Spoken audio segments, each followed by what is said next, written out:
એક સમય હતો જ્યારે રમણલાલનું નામ આખા ગામમાં આદર અને સમૃદ્ધિનું પર્યાય હતું. તેમની પેઢીઓથી ચાલતી લાકડાની મોટી પેઢી હતી.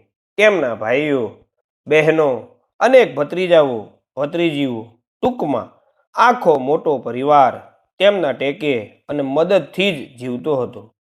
કોઈને દીકરીના લગ્નમાં રૂપિયા ખૂટ્યા હોય, કોઈને ધંધામાં રોકાણની જરૂર હોય, કે પછી કોઈને દવાખાનાનો ખર્ચ આવ્યો હોય, રમણલાલ હંમેશા પોતાનો જમણો હાથ લંબાવતા. તેમની પત્ની દમયંતીબેન પણ સ્વભાવે એટલા જ માયાળુ. સમયનું ચક્ર ફર્યું. આધુનિક મશીનરી અને નવા વેપારીઓ સામે રમણલાલનો પરંપરાગત ધંધો ટકી ન શક્યો. એક પછી એક ખોટ આવતી ગઈ અને ધીમે ધીમે તેમની પેઢી દેવામાં ડૂબી ગઈ. ઘર, વાડી, દુકાન બધું વેચાઈ ગયું. હવે તેમની પાસે ફક્ત એક નાનકડું ભાડાનું મકાન અને તેમની ગરીબી જ બાકી હતી. પહેલા જે સગાવાલા તેમના ઘરે ચા પાણી માટે આખો દિવસ ધામા નાખતા, તેમના બાળકોને રમણલાલના ઘરે મૂકી જતા, આજે એ જ લોકોએ ધીમે ધીમે આંખ ફેરવી લીધી. સૌથી પહેલો ફેરફાર રમણલાલના નાના ભાઈ મહેશભાઈમાં આવ્યો, જેમને રમણલાલે પોતાના ધંધામાં ભાગીદાર બનાવ્યા હતા. મહેશભાઈએ જ્યારે જોયું કે હવે ભાઈ પાસે કંઈ બચ્યું નથી, ત્યારે તેમણે પોતાનો હિસ્સો માગી લીધો અને શહેરની બીજી બાજુ પોતાનો નવો વેપાર શરૂ કરી દીધો, જાણે ભૂતકાળમાં કોઈ મદદ લીધી જ ન હોય. એક દિવસ દમયંતીબેન તેમના પિતરાઈ ભાઈની વહુને ત્યાં ગયા. તેમને રમણલાલે 5 વર્ષ પહેલા કટોકટીના સમયમાં મોટી રકમ આપી હતી. દમયંતીબેને ચંકોચ સાથે કહ્યું, બહેન, થોડા દિવસોથી રમણલાલની તબિયત સારી નથી. જો થોડા હજાર રૂપિયાની સગવડ થઈ જાય તો ડૉક્ટરને બતાવી દઈએ, પછી જેવું કામ મળશે એટલે તરત જ પાછા આપી દઈશું. બહેનની વહુએ મોઢું બગાડ્યું અને કહ્યું, અરે પૈસા? આજકાલ અમારા ઘરમાં પણ કેટલીય તકલીફો છે અને તમે લોકો તો બહુ મોટા માણસો હતા. આજે આવા નાના નાના કામ માટે આવો છો? જુઓ દમયંતીબેન, અમારા ઘરમાં પૈસાનું ઝાડ ઉગતું નથી. દમયંતીબેનનું હૃદય તૂટી ગયું. આંખોમાં આંસુ સાથે તેઓ ચૂપચાપ ત્યાંથી પાછા ફર્યા. ઘરમાં આવીને તેમણે રમણલાલ સામે જોયું અને મનોમન નક્કી કર્યું કે હવે કોઈ પણ સગાવાલા પાસે હાથ લંબાવવો નથી. આ દુનિયામાં તેઓ ફક્ત 2 જ જણા છે. આ સંજોગોમાં રમણલાલને એક વાત સ્પષ્ટ સમજાઈ ગઈ કે સંબંધોની દોરી ધન સંપત્તિના વજન પર ટકેલી હોય છે, પ્રેમ પર નહીં. દમયંતીબેન જ્યારે સગાના ઘરની ખાલી હાથે અને અપમાન સાથે પાછા ફર્યા, ત્યારે તેમણે અને રમણલાલે મૌન ધારણ કર્યું. તે દિવસે રસોડામાં ચૂલો સળગાવવો પણ મુશ્કેલ હતો.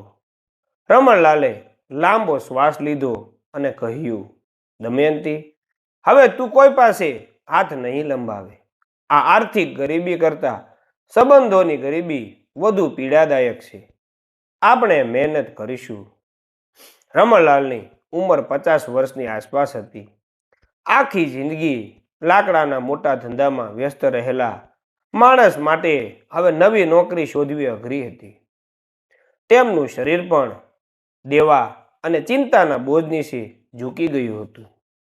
તેમણે પહેલા પોતાના બહેન જ્યોતિબેનને મળવાનો પ્રયત્ન કર્યો, જેમના પતિને રમણલાલે 5 વર્ષ પહેલા બહુ મોટી આર્થિક મદદ કરીને જમીન લેવડાવી હતી. રમણલાલ જ્યોતિબેનના ઘરે ગયા. ઘરનો દરવાજો જ્યોતિબેનના પુત્ર કિરીટે ખોલ્યો. કિરીટને જોઈને રમણલાલને ખૂબ પ્રેમ આવ્યો. તેમણે કિરીટના માથે હાથ ફેરવ્યો અને પૂછ્યું, બેટા, માસી ક્યાં છે?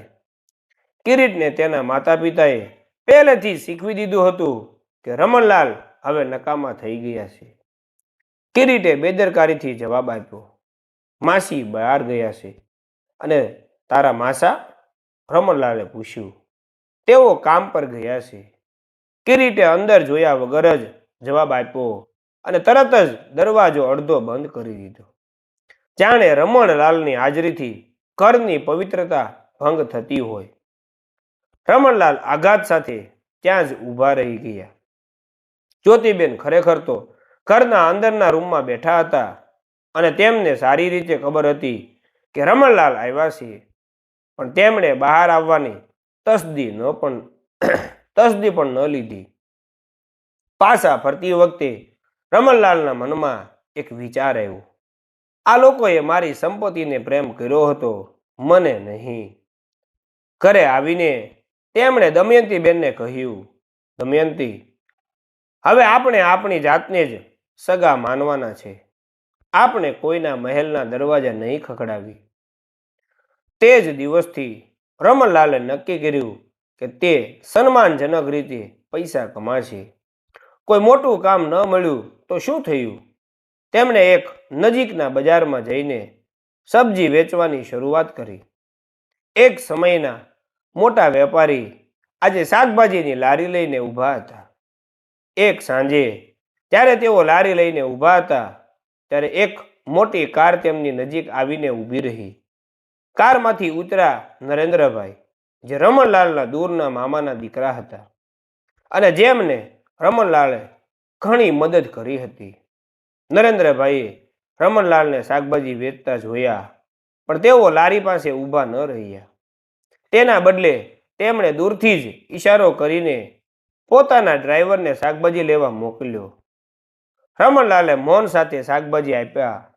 ડ્રાઈવરે પૈસા આપ્યા અને કહ્યું, તમારા માટે નરેન્દ્રભાઈએ કહ્યું છે કે બહાર બધાને મળતા નહીં, કોઈ જોશે તો ખોટું લાગશે.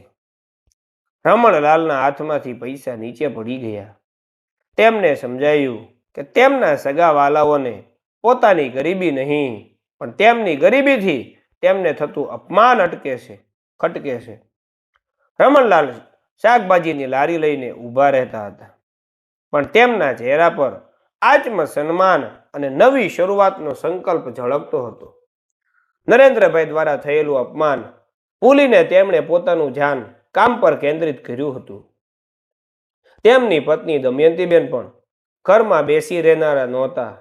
એક સમયે જેમના ઘરમાં નોકર ચાકર હતા તે જ દમયંતીબેને આજુબાજુના ઘરોમાં રસોઈ બનાવવાનું નાનું કામ શરૂ કર્યું. તેમનો હાથ સારો હતો અને જલ્દીથી તેમને 2-3 ઘરોમાં નિયમિત કામ મળી ગયું.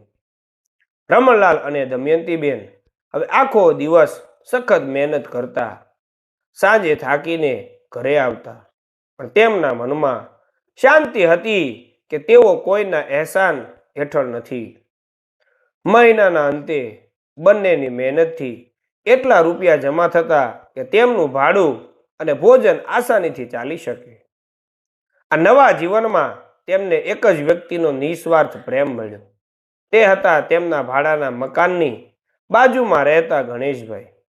ગણેશભાઈ એક સામાન્ય મજૂર હતા, પણ તેમનો સ્વભાવ સોના જેવો હતો. રમણલાલ જ્યારે શાકભાજીની લારી સજાવતા ત્યારે ગણેશભાઈ મદદ કરતા.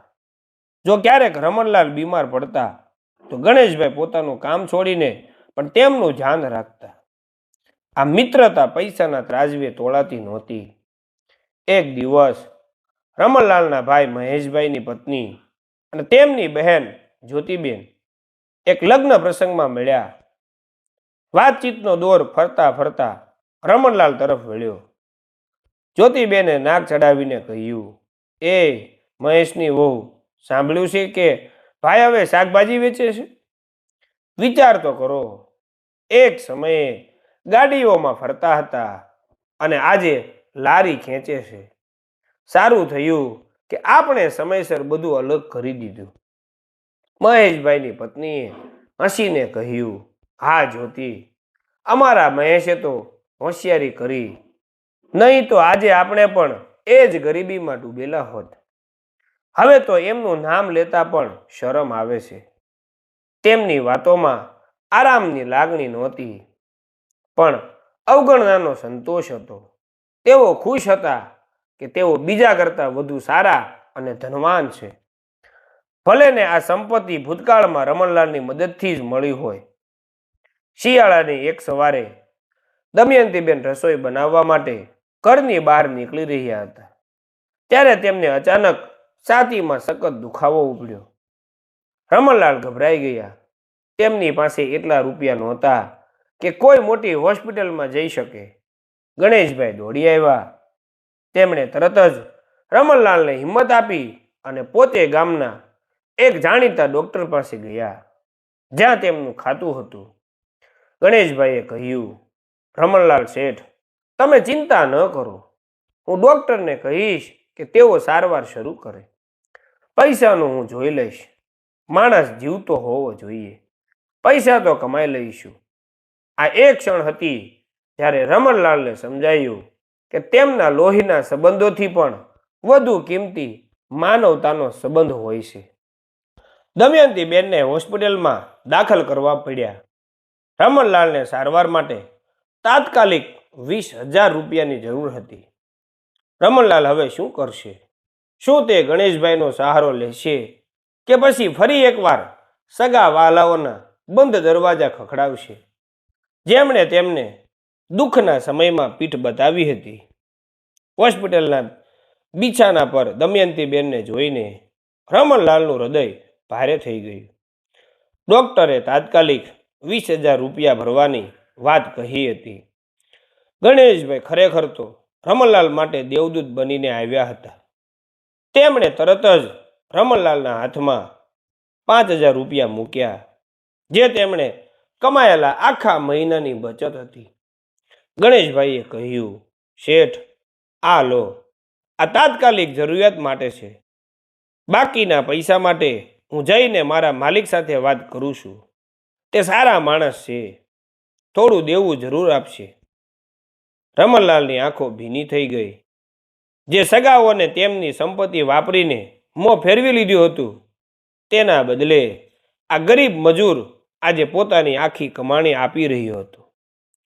જોકે રમણલાલનું આત્મસન્માન તેમને ગણેશભાઈ પર આખો બોજ નાખવાની મંજૂરી નહોતું આપતું. રમણલાલે ગણેશભાઈનો આભાર માન્યો અને કહ્યું, ગણેશભાઈ, તમારી મદદ મારા માટે અનમોલ છે, પણ બાકીના પૈસા હું જાતે જ જોઈશ. રમણલાલને એક છેલ્લો વિચાર આવ્યો. તેમને પોતાના પિતરાઈ ભાઈ હરેશભાઈ યાદ આવ્યા, જેમના દીકરાને આઈઆઈટીમાં એડમિશન માટે ફી રમણલાલે જ ભરી હતી. એક ભારે હૃદય સાથે રમણલાલ હરેશભાઈના બંગલા પર પહોંચ્યા. હરેશ, મને ખબર છે કે હું તારા ઘરે મદદ માંગવા આવ્યો છું, પણ દમયંતીની તબિયત બહુ ખરાબ છે. મારે 15,000 રૂપિયાની જરૂર છે. હું વહેલી તકે પાછા આપી દઈશ. રમણલાલે પૂરા વિનયથી કહ્યું.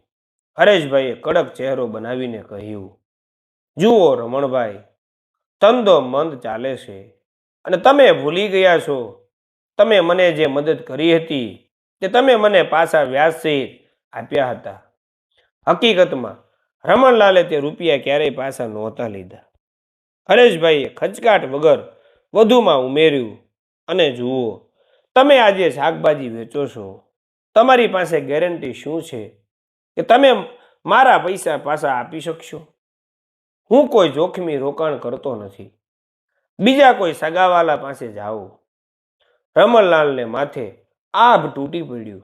તે તરત જ સમજી ગયા કે હરેશભાઈ તેમની ગરીબી જોઈને સંબંધોની તમામ જવાબદારીઓમાંથી મુક્ત થઈ ગયા હતા. રમણલાલ પાછા વળ્યા. તેમના પગ ભારે હતા. તેમણે બંગલાના ગેટની બહાર આવીને આકાશ તરફ જોયું અને પ્રતિજ્ઞા લીધી કે આજે મેં મારા બધા સંબંધોનું દેવું ચૂકવી દીધું. હવે હું ફક્ત મારી મહેનત પર જ આધાર રાખીશ. હોસ્પિટલે પહોંચીને તેમણે ગણેશભાઈના 5,000 રૂપિયા ભર્યા અને બાકીના 15,000 રૂપિયા માટે તેમણે શું કરવું? હરેશભાઈ તરફથી અપમાનજનક ના સાંભળ્યા પછી રમણલાલ સીધા હોસ્પિટલમાંથી બહાર નીકળ્યા. તેમણે નક્કી કરી લીધું હતું કે હવે કોઈ પણ સગાવાલા પાસે નહીં જવું, ભલે દમયંતીબેનની સારવાર પાછળથી શરૂ કરવી પડે. તેમનું આત્મસન્માન તેમના માટે પૈસા કરતાં વધુ કિંમતી હતું.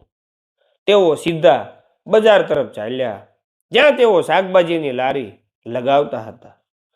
જો હું ઝડપથી મારી લારી વેચી દઉં અને બાકીના પૈસા ભેગા કરી દઉં તો રમણલાલે મનોમન ગણતરી કરી. લારી પાસે પહોંચ્યા ત્યારે ત્યાં એક સજ્જન ઊભા હતા. આ હતા ચિરાગભાઈ, જે રમણલાલની જૂની લાકડાની પેઢીમાં વર્ષોથી મુનીમ તરીકે કામ કરતા હતા. પેઢી બંધ થયા પછી તે પોતાના ગામ પાછા જઈને ખેતી કરતા હતા. ચિરાગભાઈએ રમણલાલને લારી પર જોયા અને આશ્ચર્ય સાથે પૂછ્યું, રમણભાઈ શેઠ, તમે અહીં? મને ગામના કોઈક માણસે કહ્યું હતું કે તમે શાકભાજી વેચો છો, પણ મને વિશ્વાસ નહોતો આવતો. રમણલાલે હસવાનો પ્રયત્ન કર્યો, પણ તેમની આંખોમાં છલકાતી પીડા છુપાવી ન શક્યા. તેમણે ટૂંકમાં દમયંતીબેનની માંદગી અને 15,000 રૂપિયાની તાત્કાલિક જરૂરિયાત વિશે જણાવ્યું. ચિરાગભાઈએ કોઈ ખચકાટ વગર કહ્યું, શેઠ, તમે ચિંતા ન કરો. મારી પાસે હાલમાં ખેતીની જમીન વેચ્યાના 50,000 રૂપિયા પડ્યા છે, કારણ કે મારે દીકરી માટે સોનું લેવું હતું. પણ તમારા જેટલા ઉપકાર મારા પર છે તે સોનાની કિંમત કરતાં ઘણા વધારે છે. ચિરાગભાઈએ તરત જ પોતાના ખિસ્સામાંથી 15,000 રૂપિયા કાઢીને રમણલાલના હાથમાં મૂક્યા. આ પૈસા લ્યો શેઠ, જ્યારે તમારી પાસે સગવડ થાય ત્યારે આપી દેજો. મને ખબર છે કે તમારો હાથ ક્યારેય નાનો નથી હોતો, સમય ખરાબ છે. ચિરાગભાઈએ સંપૂર્ણ વિશ્વાસ સાથે કહ્યું. રમણલાલની આંખોમાંથી આંસુ વહેવા લાગ્યા. તેમને લાગ્યું કે ગરીબીએ ભલે સગાવાલાઓને દૂર કરી દીધા હોય, પણ નિષ્ઠા અને માનવતાના સંબંધો હજી જીવંત હતા. એક જૂનો કર્મચારી જેને રમણલાલે હંમેશા સન્માન આપ્યું હતું, તે આજે તેમના માટે ઢાલ બનીને ઊભો હતો. રમણલાલે તરત હોસ્પિટલ જઈને બાકીની રકમ ભરી દીધી. દમયંતીબેનની સારવાર સમયસર શરૂ થઈ ગઈ અને ડોક્ટરે ખાતરી આપી કે હવે તેઓ જોખમમાંથી બહાર છે. ગણેશભાઈ અને ચિરાગભાઈની મદદથી રમણલાલ ગરીબીના સૌથી મોટા વાવાઝોડામાંથી સુરક્ષિત બહાર નીકળી શક્યા હતા. તેમને હવે સ્પષ્ટ થઈ ગયું હતું કે ખરા સગા લોહીથી નહીં, પણ મુશ્કેલીમાં ઊભા રહેવાના વર્તનથી જ ઓળખાય છે. હવે રમણલાલ અને દમયંતીબેનનું જીવન ધીમે ધીમે પાટા પર આવી રહ્યું હતું. તેઓ સખત મહેનત કરી રહ્યા હતા, પણ તેમના મનમાં કોઈ ફરિયાદ નહોતી. સમય વીતતો ગયો. દમયંતીબેન હોસ્પિટલમાંથી ઘરે પાછા ફર્યા અને ધીમે ધીમે સાજા થઈ ગયા. રમણલાલ અને દમયંતીબેને શાકભાજી વેચીને અને રસોઈ કરીને જે મહેનત કરી હતી, તેમાંથી તેમણે ગણેશભાઈ અને ચિરાગભાઈના પૈસા વ્યાજ સાથે પાછા ચૂકવી દીધા. હવે તેઓ દેવા મુક્ત હતા. સમયની સાથે રમણલાલે પોતાના કામમાં નવીનતા લાવી. તેમની ઈમાનદારી અને સ્વચ્છતાને કારણે લોકો તેમની લારી પરથી જ શાકભાજી લેવાનું પસંદ કરવા લાગ્યા. ધીમે ધીમે તેમણે એક નાની દુકાન ભાડે લીધી અને રમણલાલ શાકભાજી ભંડાર નામનું બોર્ડ લગાવ્યું. તેમનો ધંધો ફરી પાટે ચડી ગયો. જોકે તે જૂની વૈભવી પેઢી જેવો નહોતો, પણ સ્થિર અને સન્માનજનક હતો. 2 વર્ષ પછી એક અણધારી ઘટના બની. રમણલાલના સૌથી નાના ભાઈ મહેશભાઈ, જેમને રમણલાલે ભાગીદાર બનાવ્યા હતા અને જેમણે ખરાબ સમયમાં મોં ફેરવી લીધું હતું, તેમના ધંધામાં મોટું નુકસાન થયું. મહેશભાઈએ શહેરના એક મોટા વેપારી સાથે ખોટું રોકાણ કર્યું અને હવે તે મોટા દેવામાં ડૂબી ગયા હતા. તેમની પાસે પોતાનું ઘર પણ વેચવાનો વારો આવ્યો. લાચાર અને નિરાશ મહેશભાઈ પોતાની પત્ની સાથે સંકોચ અને શરમ સાથે રમણલાલની નાની દુકાન પર આવ્યા. ભાઈ, ભાઈ, મહેશભાઈએ નમેલા માથે અવાજ આપ્યો. રમણલાલ મહેશભાઈ સામે જોયું. તેમના ચહેરા પર કોઈ ગુસ્સો કે વેરની ભાવના નહોતી, માત્ર એક ઊંડી શાંતિ હતી.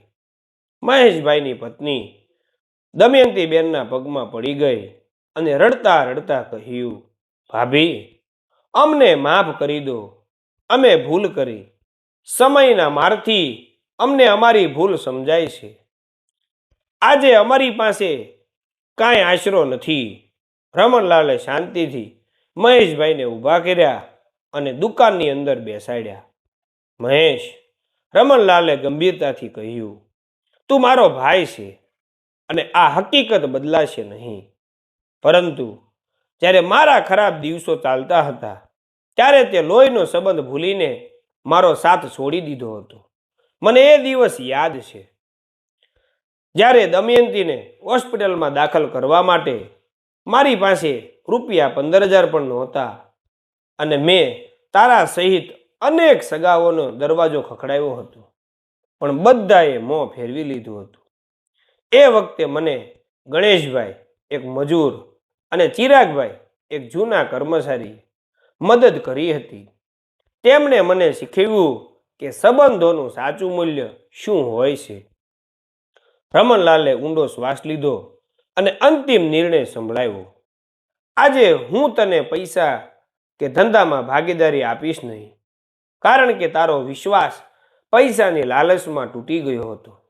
પણ હું તને અને ભાભીને મારા મકાનની પાછળના નાના રૂમમાં રહેવાની છૂટ આપું છું, જ્યાં તમે આત્મસન્માન સાથે રહી શકો. હું તારા દીકરા માટે અહીં જ મારી દુકાનમાં મદદનીશ તરીકે કામ અપાવીશ, જેથી તે મહેનત કરીને પોતાનું જીવન ફરીથી શરૂ કરી શકે. યાદ રાખજે, આ તને ભાઈ તરીકે મળતી મદદ નથી, પણ એક માણસ તરીકે મળતી સહાય છે, જેને સંબંધોની કિંમત સમયસર સમજાઈ ગઈ છે. મહેશભાઈ અને તેમની પત્ની શરમ અને કૃતજ્ઞતા સાથે માથું ઝુકાવી દીધું. તેમને સમજાઈ ગયું કે રમણલાલ માત્ર પૈસાથી ગરીબ બન્યા હતા, સંસ્કારો અને હૃદયથી નહીં. આ વાર્તા શીખવે છે કે ગરીબી એ માત્ર આર્થિક સ્થિતિ નથી, પણ સગા વહાલાઓના સંબંધોની કસોટી છે, જેમાં અસલી વર્તન છતું થઈ જાય છે. રમણલાલે સાબિત કર્યું કે આત્મસન્માન અને માનવતા એ કોઈ પણ સંપત્તિ કરતાં વધુ કિંમતી હોય છે. તો આવા જ મિત્રો સરસ મજાના વિડીયો જોવા માટે અમારી ચેનલને લાઇક, સબસ્ક્રાઈબ અને શેર કરવાનું ભૂલતા નહીં. હવે પછી મિત્રો નવા વિડીયોમાં ફરીથી મળશું. આવજો.